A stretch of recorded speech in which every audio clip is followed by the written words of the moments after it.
والمرسلين وعلى آله وأصحابه وعلى كل من تبعهم بإحسان إلى يوم الدين أما بعد فأعوذ بالله من الشيطان الرجيم بسم الله الرحمن الرحيم لقد خلقنا الإنسان في أحسن تقويم صدق الله مولانا العظيم۔ محترم سامعین کرام، اللہ تبارک و تعالی نے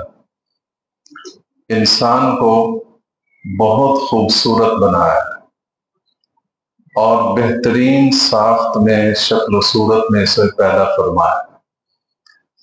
جیسا کہ میں نے ابھی آیت کریمہ پڑھی ہے، سورۃ التین 30ویں پارے کی یہ آیت ہے۔ اللہ تعالیٰ ارشاد فرماتے ہیں لَقَدْ خَلَقْنَا الْإِنسَانَ فِي أَحْسَنِ تَقْوِيمٍ، بے شک ہم نے انسان کو بہترین ساخت اور شکل میں پیدا فرمایا۔ انسان کا جو حسن ہے اور اس کی جو صحت ہے، اس کی جو جاذبیت ہے، اس کی جو کشش ہے، اس میں جیسے اور اعضاء کو بہت دخل ہے، اسی طرح انسانی اعضاء میں سے ایک عضو جسے دانت کہتے ہیں، یہ بھی اس کے حسن و خوبصورتی میں بہت اہم کردار ادا کرتے ہیں۔ یہ صرف دانت غذا چبانے کے لیے، غذا کو ہضم کرنے کے قابل بنانے کے لیے ہی نہیں، بلکہ یہ انسان کے بول چال میں بھی بڑا دخل رکھتے ہیں۔ الفاظ کے تلفظ میں، الفاظ کی ادائیگی میں، الفاظ کی ادائیگی کو خوبصورت بنانے میں یہ دانت بہت اہم کردار ادا کرتے ہیں۔ تو گویا کہ یہ ہماری غذا کے بھی کام آتے ہیں، ہمارے بولنے کے بھی کام آتے ہیں۔ اس لیے ہم دین اسلام کو اگر دیکھیں تو ایک ایسا کامل، مکمل، خوبصورت دین ہے کہ جس میں ہر چیز کی تعلیم موجود ہے۔ تو اس دانت سے متعلق بھی دین اسلام نے بڑے جامع اور بڑے واضح طور پر احکام اور مسائل اپنی اس انسانی جو امت ہے اسے سکھائے ہیں، جس پر عمل کر کے ہم دین و دنیا کی خیر حاصل کر سکتے ہیں۔ آئیے ہم اس کے مسائل سیکھتے ہیں، اس کے آداب سیکھتے ہیں، اس کے شرعی احکام سیکھتے ہیں۔ سب سے پہلی بات کہ اسلام میں صفائی کو بہت اہمیت قرار دی گئی۔ اس صفائی میں سے جہاں باقی جسم کی صفائی بہت ضروری ہے، بہت اہم ہے، اسی طرح منہ کی صفائی اور منہ میں صاف، خاص طور پر دانتوں کی صفائی پر بھی بہت دین اسلام نے زور دیا ہے اور اس کی اہمیت کو بیان فرمایا ہے۔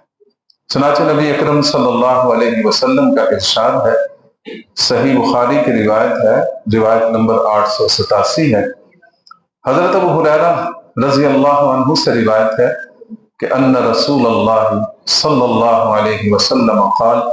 لولا ان اشق علی امتی لامرتهم بالسواک مع کل صلاۃ، فرمایا کہ اگر مجھے اپنی امت پر مشقت کا خوف نہ ہوتا تو میں اپنی امت پر وجوبی طور پر یہ حکم لاگو کر دیتا کہ ہر نماز کے ساتھ وہ مسواک کیا کرے، دانتوں کو صاف کیا کرے۔ تو یہ دانتوں کی صفائی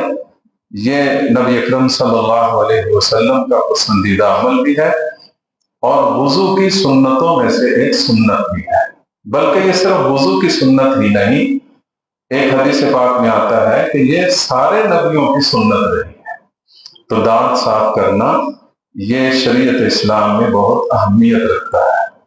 ایک اور حدیث میں ارشاد ہے، صحیح ابن خزامہ کی روایت ہے، السواک مطہرۃ للفم ومغزاۃ للدم، کہ مسواک جو ہے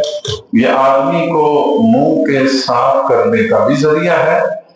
اور رب کو راضی کرنے کا بھی ذریعہ ہے۔ تو اس لیے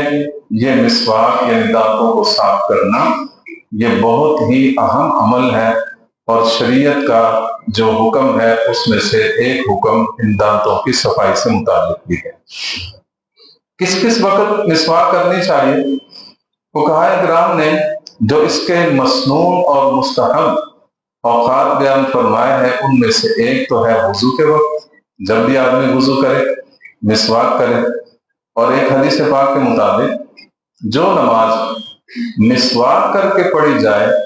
وہ اس نماز کے مقابلے میں جو مسواک کے بغیر پڑھی جائے 70 گنا زیادہ درجہ رکھتی ہے۔ تو یہ مسواک کے عمل سے آدمی کی نماز 70 گنا زیادہ اجر و ثواب کا باعث بن جاتی ہے۔ اسی طرح دوسرا موقع جب آدمی نیند سے بیدار ہو، تو چونکہ سو کر جب آدمی اٹھتا ہے تو مسلسل سوتے رہنے سے اس کے منہ میں لعاب ایک ہی جگہ برقرار رہتا ہے،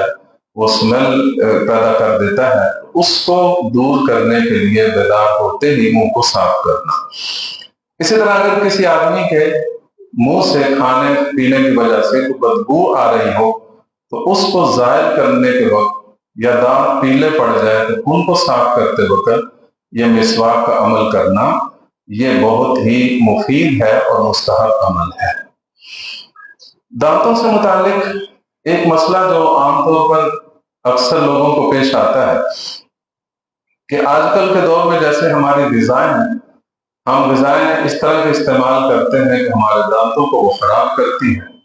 اور کبھی کبھی دانتوں میں سوراخ ہو جاتے ہیں اور ان سوراخوں کو فل کیا جاتا ہے۔ فل کرنے کے لیے مختلف میٹیریل استعمال کیے جاتے ہیں، اور اس فلنگ کے عمل میں یہ پھر آدمی کو جاننا پڑتا ہے کہ جب دانت کو کے خلا کو ہم نے فل کروا دیا ہے تو آیا ہمارا وضو یا غسل اس میں کیا حکم ہوگا؟ تو اس کے بارے میں شریعت کا حکم یہ ہے کہ جو فلنگ آپ نے مستقلاً کروا دی ہے اور وہ اکھڑ نہیں سکتی، جدا نہیں ہو سکتی، تو پھر اس کو اکھیڑنا یا جدا کرنا ضروری نہیں ہے۔ اس کے فلنگ کے باوجود آپ کلی کریں گے آپ کا وضو بھی ہو جائے گا، غسل میں آپ اگر کلی کریں گے تو آپ کا غسل بھی ہو جائے گا۔ جو چیز فکس ہو جاتی ہے پھر اسے اکھاڑنا ضروری نہیں ہوتا۔ ہاں اگر کوئی عارضی طور پر کوئی دانت لگایا ہوا ہے، جیسے کسی نے دانتوں کا کوئی سانچہ بنوا کر وہ دانتوں میں رکھا ہوا ہے اور وہ جب چاہے اتار سکتا ہے جب چاہے لگا سکتا ہے، تو ایسی صورت میں وضو اور غسل کرتے وقت انہیں اتار کر کلی کرنا، غرارہ کرنا یہ ضروری ہوگا۔ اگر غسل میں ان کو اتارے بغیر آپ صرف باہر سے ہی پانی پھیر لے گا اور اس کے مسوڑوں تک پانی نہیں پہنچے گا تو اس کا پھر وہ غسل مکمل نہیں ہوگا۔ دانتوں سے متعلق ایک فیشن کے طور پر بعض اوقات یہ پرانے زمانے میں بھی ایسا تھا کہ دانتوں کے درمیان خلا کروایا کرتے، دانت کھلے کھلے نظر آئیں۔ تو اس بارے میں نبی اکرم صلی اللہ علیہ وسلم کا ارشاد ہے کہ ایسے لوگ جو مصنوعی طریقے سے جان بوجھ کر بلا ضرورت دانتوں میں خلا کرواتے ہیں، یہ اللہ کی تخلیق کو تبدیل کرتے ہیں اور ایسے لوگوں پر اللہ کی لعنت برستی ہے۔ تو اس لیے فیشن کے طور پر دانتوں کی شیپ کو بدلنا یہ بالکل ناجائز ہے۔ یہ اللہ کی تخلیق ہے، جس طریقے سے اللہ نے پیدا فرمائے ہیں اسی طریقے سے ان کو رکھ کر ان کی حفاظت کر کے اور ان کو جو ہے استعمال کر کے اللہ کا شکر ادا کرنا چاہیے۔ ہاں اگر کوئی بیماری ہو، خدا نخواستہ کسی کا کوئی ایکسیڈنٹ ہو جاتا ہے، جبڑا ٹوٹ جاتا ہے، دانت ٹوٹ جاتے ہیں یا دانت اپنی جگہ سے ہل کر ٹیڑھے ہو جاتے ہیں، اور وہ ٹیڑھے ہونے کی وجہ سے کھانے میں بھی دقت ہے، بولنے میں بھی دقت ہے، تو پھر بطور علاج ان دانتوں کو آپ جو ہے اس میں سرجری کروا سکتے ہیں، لیکن اس حد تک ہی کروا سکتے ہیں کہ وہ تکلیف دور ہو جائے۔ لیکن خوبصورتی اور فیشن کے طور پر دانتوں کی حیت کو بدلنا یہ لعنت کا سبب ہے۔ اسی طرح دانتوں کے بارے میں ایک اور، جیسا کہ جدید دور میں ٹوتھ پیسٹ استعمال کیا جاتا ہے، استعمال کرنا جائز ہے جبکہ وہ حلال چیزوں سے بنا ہو، اس میں کوئی حرج کی بات نہیں، لیکن صرف اس ٹوتھ پیسٹ پر ہی اکتفا کرنے سے جو مسواک کی سنت ہے وہ ادا نہیں ہوگی، کیونکہ مسواک کی سنت میں دو چیزیں مطلوب ہیں، ایک لکڑی کا استعمال کرنا اور دوسرا دانتوں کو صاف کرنا۔ یہ دو عمل ہیں، ان دو عملوں میں سے دانتوں کی صفائی والا عمل تو آپ کے ٹوتھ برش سے حاصل ہو جائے گا، لیکن جو لکڑی استعمال کرنا مسواک استعمال کرنے والی سنت ہے وہ ادا نہیں ہوگی۔ تو آدمی کو اگر دونوں چیزیں میسر ہوں، دونوں چیزیں استعمال کرنا چاہتا ہے تو کوئی حرج کی بات نہیں، مسواک بھی کر لے اور پیسٹ بھی استعمال کر سکتا ہے۔ لیکن اس میں یہ احتیاط ہونی چاہیے کہ اگر آدمی کا روزہ ہے تو روزے کی حالت میں مسواک ہر طرح کا ہر وقت استعمال کیا جا سکتا ہے، سحری کے وقت بھی استعمال کیا جا سکتا ہے، فجر سے لے کر افطار سے پہلے تک جب چاہے جیسا بھی مسواک ہو، خشک ہو، تازہ ہو، کڑوا ہو، میٹھا ہو، کسی طرح کا بھی ہو، نمکین ہو، آپ مسواک روزے کی حالت میں استعمال کر سکتے ہیں، اس میں کوئی حرج نہیں ہے، روزے میں کوئی کراہت نہیں آئے۔ اور جو پیسٹ ہے یہ روزے کی حالت میں استعمال کرنا مکروہ تحریمی ہے، کیونکہ اس میں بہت خطرہ ہوتا ہے کہ یہ حلق کے اندر چلا جائے۔ مسواک کا اگر ذائقہ آپ کو منہ میں محسوس ہوتا ہے تو اس سے آپ کا روزہ نہیں ٹوٹے گا، لیکن پیسٹ وغیرہ منجن وغیرہ استعمال کریں گے تو یہ آپ کے لیے مکروہ تحریمی ہوگا، اگر وہ حلق سے نیچے چلا گیا تو روزہ ٹوٹ جائے گا۔ اور مسواک استعمال کرنے کا جو طریقہ ہے وہ یہی ہے کہ مسواک کو جو ہے اس طریقے سے پکڑا جائے کہ آدمی جو ہے یہ دو انگوٹھا اور اس انگلی سے اس کا اگلا کنارہ پکڑے اور مسواک کا آخری کنارہ جو ہے یہ چھنگلی سے اوپر ہو، اس طریقے سے پکڑ کر دائیں طرف سے شروع کیا جائے اور پھر بائیں طرف۔ یہ نبی اکرم صلی اللہ علیہ وسلم کی سنت طریقہ ہے کہ آپ ہر چیز میں دائیں طرف سے ابتدا کرنے کو پسند فرماتے ہیں، اور آپ نے یہ بھی تعلیم دی ہے کہ مسواک جب بھی کریں تو اس کو طولاً عرضاً نہ کریں، اوپر نیچے نہ کریں، طولاً نہ کریں بلکہ عرضاً کریں، یعنی دائیں بائیں تو مسواک پھیر سکتے ہیں، اس طرح دانتوں کی جو لمبائی ہے اس میں نہیں پھیرنا۔ اس میں نبی اکرم صلی اللہ علیہ وسلم نے اس لیے منع کیا ہے کہ اگر آدمی یہ طولاً اگر مسواک کرتا ہے تو اس کے مسواک کرنے سے مسوڑے دانت کو چھوڑ سکتے ہیں۔ حالانکہ مسواک کے فوائد میں سے ایک فائدہ یہ بھی ہے کہ یہ مسوڑوں کو مضبوط کرتی ہے، اور اگر آپ اس کو طولاً کریں گے تو یہ مضبوط نہیں ہوں گے بلکہ مسوڑے کمزور ہو جائیں گے اور دانت ٹوٹنے کا خطرہ ہے۔ تو اس کے جو مسنون اور آداب جو مسواک سے متعلق ہیں، دانتوں سے متعلق ہیں، اس کی ایک لسٹ آپ کے سامنے ہے کہ مسواک جو ہے وہ وضو کے وقت بھی کی جائے، نماز سے پہلے، گھر میں داخل ہوتے وقت بھی، کیونکہ گھر میں جب آدمی جائے تو اس کے منہ سے اسمیل نہیں آنی چاہیے، اور بات کرے تو اس کو کسی کو اس سے کراہت نہیں ہونی چاہیے۔ تو گھر میں جاتے ہی نبی اکرم صلی اللہ علیہ وسلم سب سے پہلا جو کام کیا کرتے تھے مسواک کیا کرتے تھے۔ اسی طرح تلاوت قرآن پاک سے پہلے، نیند سے بیدار ہونے پر اور منہ کی بو آنے پر اس طریقے سے مسواک جو ہے ان مواقع پر کرنا یہ مسنون عمل ہے اور مستحب ہے۔ اسی طرح دانتوں سے متعلق یہ بھی ہے کہ جب کلی کرنی ہے تو دانتوں کے مکمل جو بھی دانتوں کا مکمل حصہ ہے وہ سارا تر ہونا چاہیے، یہ نہ ہو کہ صرف منہ کے اگلے حصے میں پانی ڈالا اور وہ باہر پھینک دیا، نہیں، پورے دانتوں کو جتنا منہ کا خلا ہے سب کو تر کرنا وضو میں بھی اور غسل میں بھی یہ ضروری ہے، تب کلی مکمل ہوگی، دانتوں کی جڑوں تک پانی پہنچایا۔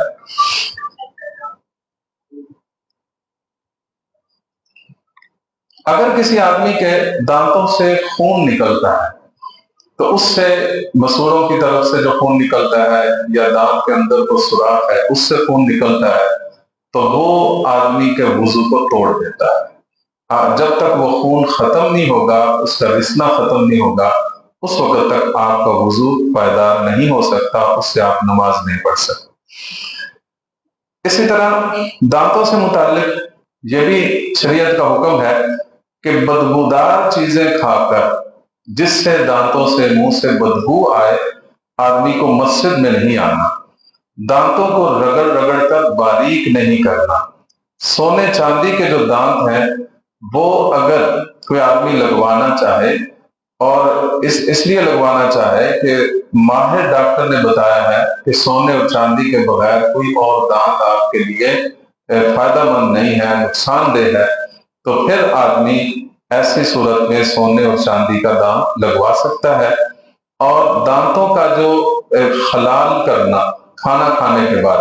یہ بھی نبی اکرم صلی اللہ علیہ وسلم سے ثابت ہے، لیکن اس کے لیے تعلیم یہ ہے کہ جب خلال کریں گے تو جو خلال کرنے کے دو طریقے ہیں۔ ایک طریقہ تو یہ ہے کہ آپ زبان سے ہی دانتوں کے اندر پھنسا ہوا کھانا نکال رہے، تو اس کو تو باہر پھینکنے کی ضرورت نہیں ہے، وہ آپ ساتھ ہی نگل سکتے ہیں۔ لیکن جو آپ کسی لکڑی وغیرہ سے خلال کر کے کھانے کے ذرات نکال رہے ہیں تو اسے نہیں کھانا، اسے باہر ہی پھینکنا ہے۔ اس کے اندر حکمت یہ ہے کہ خلال کرنے سے کچھ نہ کچھ خون کی آمیزش ہو جاتی ہے، تو خون آلود کھانا جو ہے یا اس کے ذرات کو نگلنا وہ جائز نہیں۔ دانتوں سے متعلق ایک بڑا دلچسپ واقعہ بھی تاریخ اسلام میں ملتا ہے۔ جنگ قادسیہ میں مدائن کی مہم پر سیدنا عمر فاروق رضی اللہ عنہ کے دور خلافت میں اسلامی لشکر جو ہے وہ ایران کے دارالحکومت اس وقت جو تھا وہ مدائن، اس کو فتح کرنے پہنچا۔ ایک طویل محاصرے اور طویل حکمت عملی کے باوجود وہ مدائن کا قلعہ فتح نہیں ہو رہا تھا، اور لشکر کے سپہ سالار جیسا کہ بعض روایات میں آتا ہے حضرت سعد بن ابی وقاص رضی اللہ تعالی عنہ تھے، وہ بڑے پریشان۔ انہوں نے تمام جرنیلوں سے مشورہ کیا کہ وجہ کیا ہے کہ ہم اتنی کوشش کر رہے ہیں اور ایک قلعہ ہم سے فتح نہیں ہو رہا۔ تو سب نے مشورہ کر کے اس بات پر غور کیا کہ شاید ہم سے کوئی سنت عمل رہ رہا ہے، تو ہم اپنے ذرا اعمال پر غور کریں کون سی سنت ہم سے چھوٹ رہی ہے، کیونکہ سنت عمل کی یہ طاقت ہے کہ مشکل سے مشکل کام بھی اللہ تعالیٰ آسان فرما دیتے ہیں۔ تو انہوں نے جب سوچا تو یہ وجہ سمجھ آئی کہ شاید ہم نے جہاد کی مصروفیت کی وجہ سے مسواک کرنا چھوڑ دیا ہے۔ تو اس لیے تمام لشکر کو حکم دیا کہ سارا لشکر اکٹھا بیٹھے اور سارے ہی لکڑی لے کر اپنے دانتوں پر مسواک کریں۔ تو جب سارے صحابہ کے لشکر نے مسواک پکڑی اور مسواک کرتے جا رہے ہیں، کافروں نے دیکھا، ان کے جاسوسوں نے دیکھا، تو انہوں نے جا کر اپنے سپہ سالار کو بتایا کہ اب تک تو ان کی حالت ایسی نہیں تھی کہ جو خطرناک ہو، لیکن آج تو مسلمانوں نے اپنے دانت تیز کرنا شروع کر دیے ہیں، لگتا ہے آج یہ اسلحہ سے نہیں، یہ دانتوں سے ہمیں کاٹ کھائیں گے۔ یہ اتنا اللہ نے اس پر روک ڈالا کہ وہ سارے جو ہیں وہ ڈر گئے، اور قلعہ جو ہے اسی روب اور ان کے ڈر کی وجہ سے اللہ نے فتح عطا فرما دی۔ تو یہ مسواک کرنا ایک بہت عظیم عمل ہے، دانتوں کی حفاظت کرنا، دانتوں کی صفائی کرنا، یہ اسلام کے احکام میں سے ایک حکم ہے۔ اللہ تعالیٰ ہم سب کو اسلام کا ہر حکم سمجھ کر اس پر عمل کرنے کی توفیق عطا فرمائے۔ وآخر دعوانا